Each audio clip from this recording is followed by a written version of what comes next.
आज का जो टॉपिक है वो है क्रिप्स मिशन।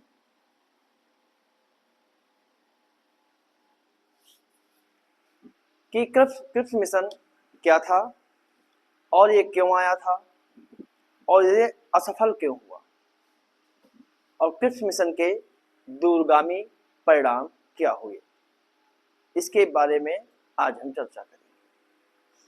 अगर हम बात करें क्रिप्स मिशन के पृष्ठभूमि की, तो जब क्रिप्स मिशन का गठन हुआ उस समय दूसरा विश्व युद्ध चल रहा था। द्वितीय विश्व युद्ध के दौरान ब्रिटेन की स्थिति जो है वो कमजोर हो रही थी और जापान ने दक्षिण पूर्व एशिया में अपनी पकड़ मजबूत कर ली थी। 1941 में जापान ने पर्ल हार्बर पर आक्रमण किया।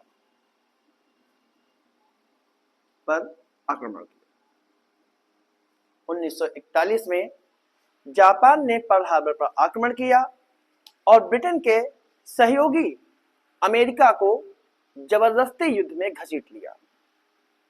जापान की सेना बर्मा तक पहुंच चुकी थी और भारत पर भी उसके आक्रमण का खतरा मंडरा रहा था। इन परिस्थितियों में ब्रिटेन की सेना को या ब्रिटेन की सरकार को यह एहसास हुआ कि यदि भारतीयों का समर्थन नहीं मिला तो वह भारत को सुरक्षित नहीं रख पाएंगे। इसके अलावा अमेरिका और उनके अन्य मित्रों ने भी ब्रिटेन पर दबाव डाला कि वह भारत की आजादी देने के लिए कुछ कदम उठाएं। उस समय के अमेरिकी राष्ट्रपति जो थे यूएसए के, वो रूजवेल्ट थे। यूएसए के प्रेसिडेंट जो थे वो फ्रैंकलिन डी रूजवेल्ट थे। उन्होंने ब्रिटेन से कहा कि वह भारत को आजादी देने पर विचार करे। इसी दबाव और युद्ध की परिस्थितियों को देखते हुए ब्रिटिश सरकार ने सर स्टेफोर्ड क्रिप्स को भारत भेजने का फैसला किया। 12 मार्च 1942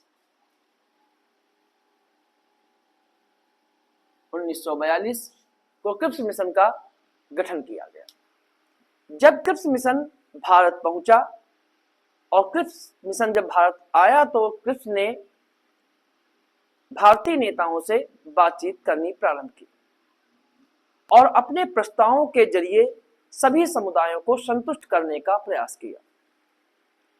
स्टेफोर्ड क्रिप्स जो थे वो नेहरू के मित्र थे और उन्होंने एक समझौता कराने की पूरी कोशिश की, लेकिन अविश्वास बहुत अधिक था और कई प्रभावशाली लोग ये चाहते थे कि कोई समझौता ना हो।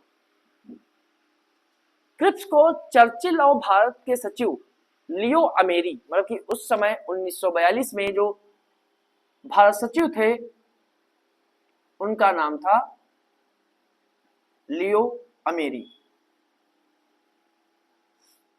लियो अमेरी ने भारत के राष्ट्रवादी राजनेताओं को क्या पेशकश करने के लिए अधिकृत किया था, यह भी भ्रम में है।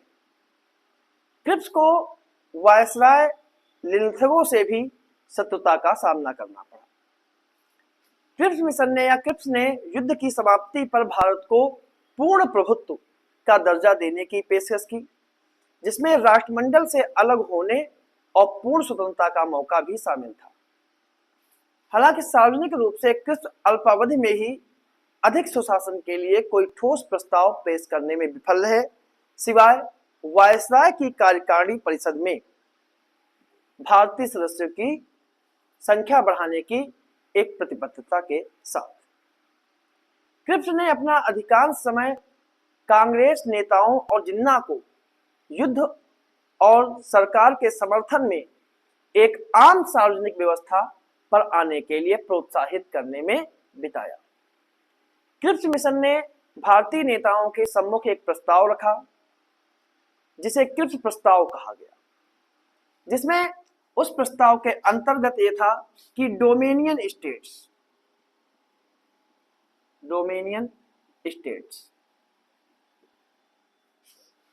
यानी कि युद्ध समाप्त होने के बाद भारत को ब्रिटिश साम्राज्य के भीतर एक डोमेनियन राज्य का दर्जा मिलेगा।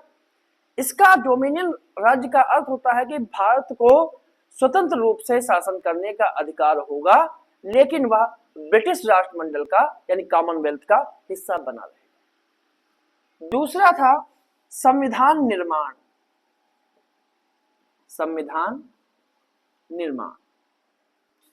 संविधान निर्माण को स्वतंत्रता जो है वो युद्ध खत्म होने के बाद भारत में एक ऐसी संविधान निर्मात्री सभा का गठन किया जाएगा जो भारत के लिए एक नया संविधान बनाएगी, और यह सभा आंशिक रूप से प्रांतीय विधानसभाओं से चुने गए सदस्यों और आंशिक रूप से रियासतों के द्वारा नामांकित सदस्यों बनेगी।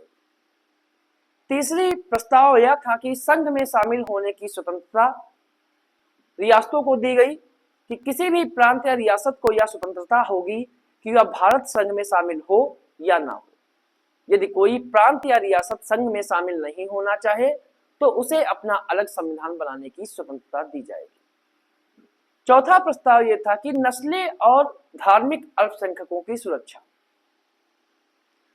ताकि किसी भी समुदाय के अधिकारों का हनन ना हो। राष्ट्रमंडल से अलग होने की स्वतंत्रता भारत को दी गई, चाहे तो वह ब्रिटिश राष्ट्रमंडल में सदस्य बन सकता है या फिर सदस्य बना रहना चाहे तो रह सकता है, अन्यथा वह बाहर निकल सकता है।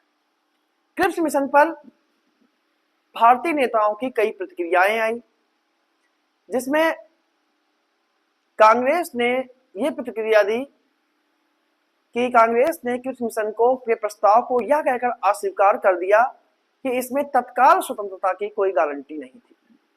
कांग्रेस का मानना था कि भारत को युद्ध समाप्ति के बाद नहीं बल्कि तुरंत स्वतंत्रता दी जानी चाहिए।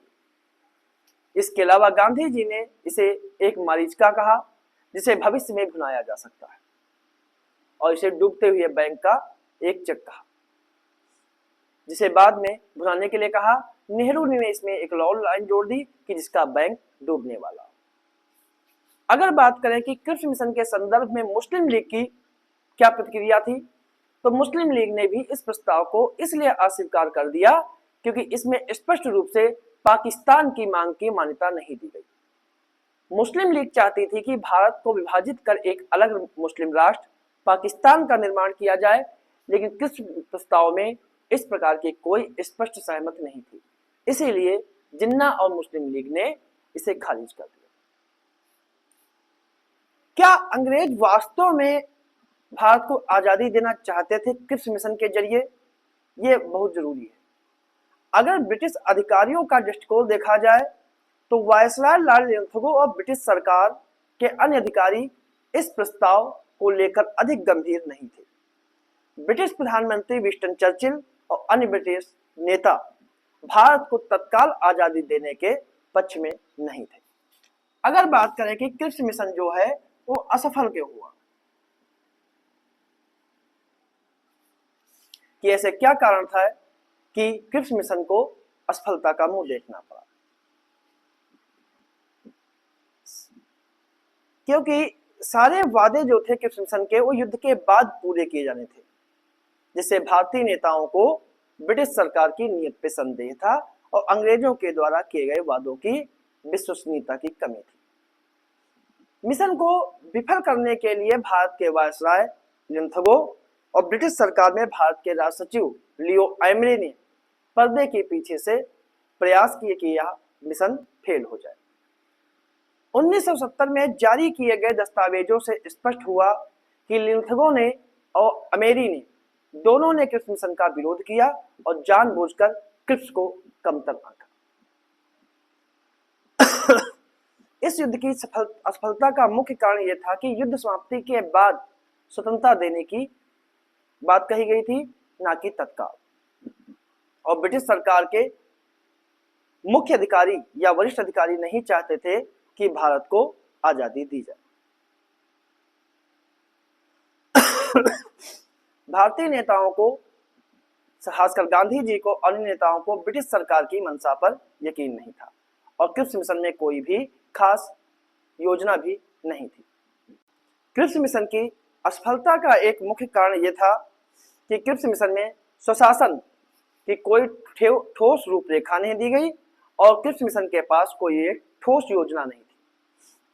ब्रिटिश सरकार ने क्रिप्स मिशन को अपनी उदार और औपनिवेशिक नीति के सबूत के रूप में इस्तेमाल किया, लेकिन व्यक्तिगत और निजी पत्राचार से यह पता चलता है कि मिशन के प्रति अंग्रेजों की अवमानना और उनकी खुशी का भी पत्राचार के माध्यम से पता चलता है। क्रिप्स मिशन भले ही असफल हो गया हो, लेकिन इसके कई दीर्घकालिक परिणाम हुए। पहला परिणाम यह हुआ कि भारत छोड़ो आंदोलन क्रिप्स मिशन की असफलता के बाद शुरू किया गया। ब्रिटिश सरकार की स्थिति कमजोर हुई। द्वितीय विश्व युद्ध के अंत तक ब्रिटेन की शक्ति कमजोर हो गई और भारत की स्वतंत्रता की मांग तेज हो गई। माउंटबेटन और स्वतंत्रता का मार्ग प्रशस्त हुआ। 1947 में भारत की स्वतंत्रता का आधार क्रिप्स मिशन के कुछ तत्वों पर रखा गया। भारतीय राजनीति में मुस्लिम लीग की स्थिति मजबूत हुई। 1946 के चुनाव में मुस्लिम लीग ने अपनी स्थिति मजबूत कर ली और उनकी पाकिस्तान की मांग को और अधिक बल मिला। क्रिप्स मिशन का दीर्घकालीन महत्व वास्तव में युद्ध के बाद ही स्पष्ट हुआ। चर्चिल ने भी माना कि क्रिप्स के द्वारा दी गई घोषित स्वतंत्रता की पेशकश को वापस नहीं लिया जा सकता। युद्ध के अंत तक चर्चिल सत्ता से बाहर हो गए और क्लीमेंट एटली के नेतृत्व में नई लेबर सरकार को भारत को स्वतंत्रता देते हुए देखने के अलावा चर्चिल कुछ नहीं कर सकते थे। यह विश्वास कि ब्रिटिश जल्द ही चले जाएंगे इस तत्परता में परिलक्षित हुआ, जिसके साथ कांग्रेस के राजनेता 1945-46 के चुनाव में खड़े हुए और प्रांतीय सरकार बनाई। क्रिप्स मिशन ब्रिटिश सरकार का भारत को संवैधानिक सुधारों का प्रस्ताव देने का एक प्रयास था, लेकिन यह भारतीय राजनीतिक दलों की आकांक्षाओं को पूरा नहीं कर सका। इसका असफल होना यह दर्शाता है कि भारतीय जनता अब स्वतंत्रता के लिए कोई भी समझौता करने को तैयार नहीं थी। इसके बाद भारत छोड़ो आंदोलन शुरू हुआ और अंततः 15 अगस्त 1947 को भारत को आजादी प्राप्त हुई। इस प्रकार कह सकते हैं कि क्रिप्स मिशन भारत के स्वतंत्रता संग्राम का एक महत्वपूर्ण लेकिन असफल अध्याय बन चुका था। तो ये था टॉपिक भारत छोड़ो क्रिप्स मिशन।